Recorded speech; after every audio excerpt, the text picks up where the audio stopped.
जय माधवी कृष्ण।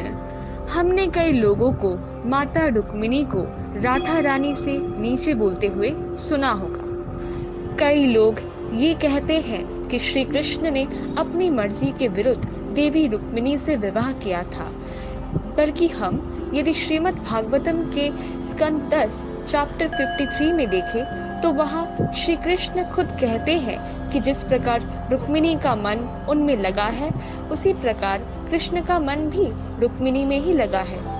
वो तो उनके बारे में इतना सोचते हैं कि रात को रुक्मिणी की याद में श्री कृष्ण सो तक नहीं पाए। उसी चैप्टर में श्री कृष्ण स्वयं यह कहते हैं कि रुक्मिणी का सौंदर्य अनुपम है और उन्होंने खुद को केवल श्री कृष्ण को समर्पित किया है।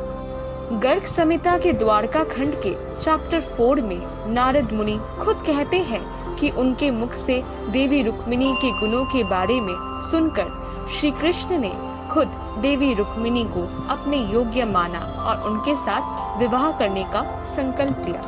महाभारत के उद्योग पर्व में रुक्मिणी कृष्ण के बीच का संवाद बिल्कुल वैसे था जैसे सीता और राम के बीच, लक्ष्मी और विष्णु के बीच, सरस्वती ब्रह्मा के बीच और पार्वती शिव के साथ।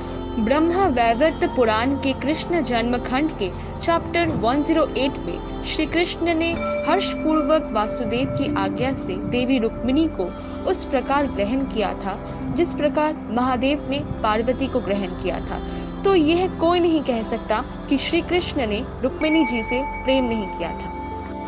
ब्रह्मा वैवर्त पुराण के कृष्ण जन्म खंड के चैप्टर 27 में दुर्गा जी कहती हैं कि जिस प्रकार राधा कृष्ण की पत्नी है, उसी प्रकार दुर्गा शिव की पत्नी है। तो दोनों रुक्मिणी कृष्ण और राधा कृष्ण को दुर्गा शिव के बराबर बताया गया है। माता सती को स्कंद पुराण और मत्स्य पुराण में रुक्मिणी और राधा कहा गया है, वृंदावन और द्वारका में। तो इससे यह बात स्पष्ट हो जाता है कि राधा और रुक्मिणी में कोई भेद नहीं है। मुंडमाला तंत्र में पार्वती जी स्वयं यह कहती है कि वो गोलोक में राधा है और द्वारका में देवी रुक्मिणी है। विष्णु पुराण, स्कंद पुराण और पद्म पुराण जैसे ग्रंथों में रुक्मिणी जी देवी सीता का पुनर्जन्म है। पराशर संहिता में रुक्मिणी कृष्ण ने अपने परम भक्त हनुमान जी के सामने अपने सिया राम के रूप का दर्शन दिया था। गर्ग संहिता में राधा कृष्ण को सिया राम कहा गया है। तो ये परम सत्य है कि उनमें कोई भेद नहीं है। महाभारत के हरिवंशा पर्व में श्री कृष्ण ने जब रुक्मिणी स्वयंवर के बारे में सुना था, तब उनका मन इतना विचलित हो चुका था कि वो वहां जाने के लिए उत्सुक थे, अत्यंत उत्सुक थे।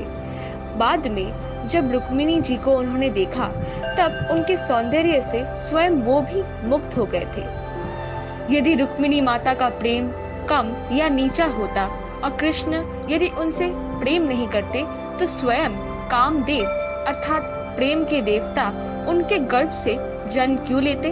वो तो साक्षात कामदेव की माता है।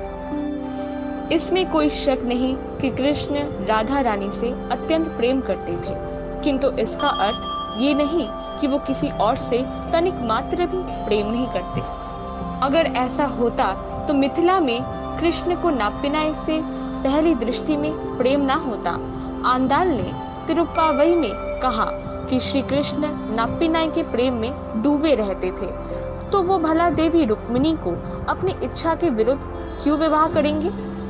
द्वारका में श्री कृष्ण अपने आप को देवी सत्यभामा यानी भूदेवी का दास बताते हैं और वृंदावन में देवी राधा का। तो इससे यह बात स्पष्ट होता है कि उन सब में कोई भेद नहीं। वो तो गंगा स्वरूपिणी मीरा और यमुना स्वरूपिणी कालिंदी से भी बहुत प्रेम करते थे। तो इससे ये स्पष्ट होता है कि कृष्ण के प्रेम में कोई भेद नहीं। रुक्मिणी माता का प्रेम, उनका समर्पण और उनकी दिव्यता को कलयुग के लोग इतनी सहजता से समझ नहीं पाएंगे। इसीलिए श्री कृष्ण ने स्वयं रुक्मिणी कुंड को गायब कर रखा है, ताकि कलयुग के लोगों से माता रुक्मिणी के दिव्यता को छुपाया जा सके। देवी रुक्मिणी साक्षात महालक्ष्मी स्वरूपिणी है, द्वारका की आत्मा और स्वयं श्री कृष्ण की आत्मा।